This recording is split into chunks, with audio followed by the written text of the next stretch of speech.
नमस्कार मंडळी, चला तर आज आपण येथे पाहणार आहोत बीटापासून पौष्टिक अशी बीटची भाजी।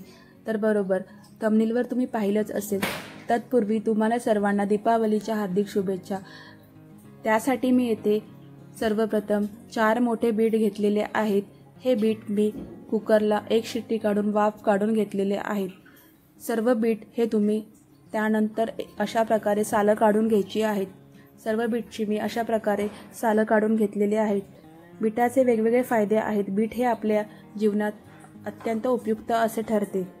बीट हे रक्तदाब नियंत्रित ठेवण्यास मदत करते। मेंदूच्या आरोग्यासाठी अत्यंत फायदेशीर आहे। बीट शारीरिक कार्यक्षमता वाढवते। बीट हे पचनासाठी अत्यंत उपयुक्त आहे। त्वचेसाठी अत्यंत फायदेशीर आहे। बीट हे वजन कमी करण्यासाठी देखील मदत करते। बीटरूटमध्ये कॅलरीज कमी असतात आणि फायबर जास्त असते। यामुळे पोट जास्त काळ भरलेले राहते आणि वजन नियंत्रणात ठेवण्यास मदत करते। बीटमध्ये अशक्तपणा दूर होतो। बीटरूटमध्ये लोह भरपूर प्रमाणात असल्यामुळे ते रक्ताची कमतरता किंवा अशक्तपणा दूर करण्यास मदत करते। यातील लोह रक्तपेशींचे उत्पादन वाढवते। तुम्ही बीट कसे खायचे? सॅलडमध्ये खाऊ शकता किंवा बीटचा ज्यूस करून खाऊ शकता किंवा तुम्ही अशा प्रकारे बीटची भाजी देखील करून तुम्ही खाऊ शकता। बीटामध्ये नायट्रेटचे प्रमाण जास्त असते, जे शरीरात नायट्रिक ऑक्साईडमध्ये रूपांतरित होते।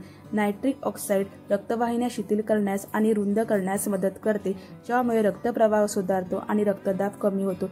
यामुळे हृदयविकाराचा धोका कमी होतो। बीटचे अशा प्रकारे भरपूर फायदे आहेत। तुम्ही नक्कीच बीटाचे सेवन हे करत राहा।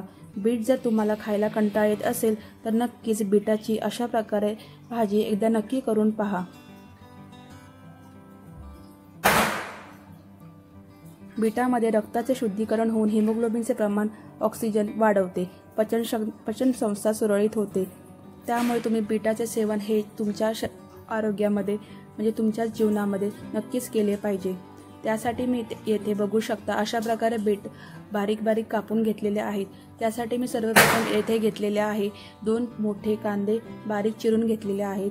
ओला नारळ घेतलेले आहे, 1 कप ओला नारळाचे खोबरे घेतलेले आहे, 5 ते 6 हिरव्या मिरच्या घेतलेल्या आहेत, कोथिंबीर, राई आणि कढीपत्ता घेतलेला आहे। सर्वप्रथम मी कढईमध्ये 2 चमचे म्हणजे 2 मोठी पळी तेल घेतलेले आहे। तेल गरम झाल्यानंतर त्यामध्ये मी येथे सर्वप्रथम राई घातलेली आहे। राई चांगली तडतडल्यानंतर त्यामध्ये मी नंतर कढीपत्ता घातलेला आहे। कढीपत्ता घातल्यानंतर त्यानंतर मी यामध्ये 5 ते 6 मिरच्या कापून घातलेल्या आहेत। तुम्ही तुमच्या चवीनुसार मिरच्या कमी जास्त घालू शकता। कोणाला तिखट हवं असतं, कोणाला कमी तिखट हवं असतं। तुम्ही तुमच्या चवीनुसार तिखट कमी जास्त करू शकता। त्यानंतर या मिरच्या चांगल्या 2 ते 4 मिनिटं परतून घ्यायच्या आहेत। त्याचा कलर बदलेपर्यंत मिरच्या चांगल्या परतून घ्यायच्या आहेत। बघू शकता तुम्ही मिरच्या या चांगल्या परतून झालेल्या आहेत। त्यानंतर मी येथे बारीक चिरून घेतलेला कांदा घातलेला आहे। कांदा हा देखील चांगला मऊसूत होईपर्यंत चांगला भाजून घ्यायचा आहे। जर कोणाचे हिमोग्लोबिनचे प्रमाण कमी असेल तर नक्कीच अशा प्रकारे बीटाची भाजी तुम्ही नक्की करून पहा। अगदी चविष्ट आणि छान अशी लागते, कडू लागत नाही। मुलं देखील आवडीने खातील। तुम्ही मुलांना देखील अशा प्रकारे डब्यात बीटाची भाजी करून देऊ शकता। कांदा हा आपला चांगला मऊसूत होईपर्यंत परतून घ्यायचा आहे। 2 ते 4 मिनिटं कांदा चांगल्या प्रकारे परतून घ्यायचा आहे। बघू शकता तुम्ही आपला कांदा चांगल्या प्रकारे परतून झालेला आहे। बीट हे कच्चं खायला खरंच कंटाळा येतो, तर तुम्ही बीटाचं अशा प्रकारे सेवन केले तर तुम्हाला नक्कीच फायदा। कांदा असा मऊसूत होईपर्यंत चांगला परतून घ्यायचा आहे। बीट खाण्याचे मुख्य फायदे म्हणजे काय? रक्तदाब नियंत्रित ठेवते, हृदयाच्या आरोग्यासाठी उत्तम, ॲनिमिया दूर करण्यास मदत करते, पचननंतर मी शक्ती सुधारते। त्यामध्ये थोडंसं मी मीठ आता घालत आहे। कांदा हा पचन सुधारते, त्वचेसाठी फायदेशीर आहे, वजन कमी करण्यास मदत करते, मेंदूच्या आरोग्यास थोडंसं मीठ घालायचं आहे। त्यामुळे आपला कांदा हा लवकरात लवकर भाजला जातो। बघू शकता तुम्ही आपला कांदा चांगल्या प्रकारे परतून झालेला आहे। त्यानंतर मी यामध्ये घेतलेले आहे सर्व बीटचे तुकडे केलेले आहेत। हे बीटचे तुकडे मी यात घालत आहे। अशा प्रकारे सर्व बीटचे तुकडे यामध्ये घालून घ्यायचे आहे। व नंतर कांदा आणि मिरची चांगल्या प्रकारे त्यामध्ये एकजीव अशी मिक्स करून घ्यायचा आहे। नक्कीच तुम्ही माझा हा व्हिडिओ कोणत्या शहरातून किंवा कोणत्या गावातून पाहत आहात तर मला नक्कीच कमेंट करून सांगा. आणि माझी रेसिपी आवडल्यास नक्कीच लाईक करा, व्हिडिओ आवडल्यास नक्कीच शेअर करा. बघू शकता तुम्ही. त्यानंतर आपण यावरती 5 ते 10 मिनटं वाफ काढून घ्यायची आहे झाकण ठेवून. बघू शकता तुम्ही वाफ काढून झालेली आहे. परत चांगल्या प्रकारे मिक्स करून घ्यायचं आहे.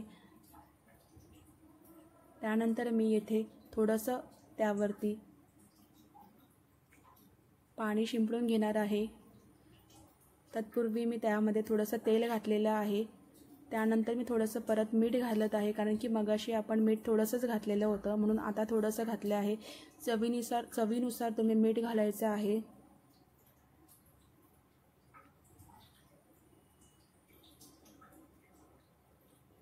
बघू शकता तुम्ही भाजी आपली बऱ्यापैकी तयार होत आहे. त्यानंतर आपण थोडंसं अजून भाजी शिजवून घेण्यासाठी थोडंसं पाणी शिंपडून घेत आहे. त्यानंतर त्यावर परत झाकण ठेवायचं आहे. 2 ते 4 मिनटं परत वाफवून घ्यायची आहे. बघू शकता आपली भाजी ही रेडी झालेली आहे. अशा प्रकारे तुम्ही बीटची भाजी नक्कीच घरी बनवा. लहान मुलांना खायला घाला. तुम्हीही खाऊ शकता. अगदी चविष्ट अशी होते. तुम्ही फक्त तुमचे मिरच्यांचे प्रमाण कमी जास्त तुमच्या आवडीनुसार करा. तिखट कमी, मुलं खात नसतील तर तुम्ही तिखट कमी करा. त्यानंतर यामध्ये ओलं नारळाचं खोबरं घालायचं आहे. मी 1 कप एवढं ओलं नारळाचं खोबरं घातलेलं आहे. त्यामुळे आपल्या भाजीची चव ही अतिशय सुंदर लागते. अशी वाटतच नाही की आपण बीटची भाजी केलेली आहे. खोबरंही देखील त्यामध्ये चांगल्या प्रकारे परतून घ्यायचे आहे. बघू शकता. त्यानंतर तुम्ही यावरती कोथिंबीर घालून घ्यायची आहे. खोबरं चांगलं एकजीव असं मिश्रण करून घेतल्यानंतर वरून कोथिंबीर घालायची आहे. अशा प्रकारे येथे आपली बीटची भाजी तयार झालेली आहे. बीटची पौष्टिक अशी रेसिपी तयार झालेली आहे. लहानांपासून मोठ्यांपर्यंत सर्व खाऊ शकतील अशी बीटची भाजी आपली तयार झालेली आहे. यामुळे तुमचं हिमोग्लोबिनची पातळी वाढणार आहे. तुमच्यात हिमोग्लोबिनचे प्रमाण कमी असेल तर नक्कीच अशा प्रकारची बीटची भाजी तुम्ही करून खा. आणि मला नक्की कमेंट करून सांगा की तुमची रेसिपी कशी झाली आहे. व्हिडिओ आवडल्यास लाईक करा, शेअर करा. व्हिडिओ पाहिल्यास धन्यवाद. Thanks for watching.